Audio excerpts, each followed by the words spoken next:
Gift এটা কি ধরো তো দেখি ধরো তো দেখি আমারে দাও না না আমি দেখবো কি আছে রে ও তোমার মা বলে তুমি এরকম কাগজ কিছু একটা আছে এর ভিতরে ধরো ধরো আমি দেখে তোমাকে বলছি কাগজ কি একটা আছে দেখা যাচ্ছে দেখি না কি বলছি না আমি দেখি এটা কি দেখছি কি স্বপ্ন দেখছি না সত্যি দেখছি কি কেমন লাগছে কেমন কি আছে ওতে দেখি দেখ কি আছে ও এত এত টাকা কোথা দিয়ে আসলো কি করবো এত টাকা দিয়ে কি দেখছি গুলো আমি নিয়ে কোথায় যাব কি করবো এত টাকা দিয়ে করবো কি আমি এটা দিয়ে পুরো ভাতটাকে রেডি করো তোমাদের দিলাম। ও ওমা এত টাকা আমি বুঝতে পারছি না আমি কোনোদিন ওই দেখো বৌমার কষ্ট হচ্ছে বলে এদিকে ঘরে থাকতে ঘর কমপ্লিট করে এক দুদিন বাড়ি ছিলাম না ঘর কমপ্লিট করার টাকা দিয়ে দিলে আসলো আর ছেলেটা গাঙের জলে ভেসে এসছে যা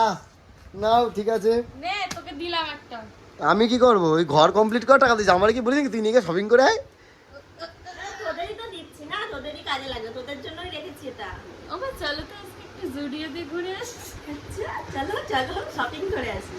তো গাইস মা কিন্তু ঘর রেডি করার পয়সা দিয়ে দিয়েছে তোমরা দেখতে পাচ্ছ মানে পুরো রেডি হবে না এই যে কত টাকা এই যে তা ফাইনালি কিন্তু আমাদের ঘরের কাজ শুরু হতে চলেছে এই যে তোমরা দেখতে পাচ্ছ যেগুলো এখনো বাকি আছে তো যতটা পারবো ততটা কমপ্লিট করব গাইস অনেক দিন ধরে ঘরের কাজ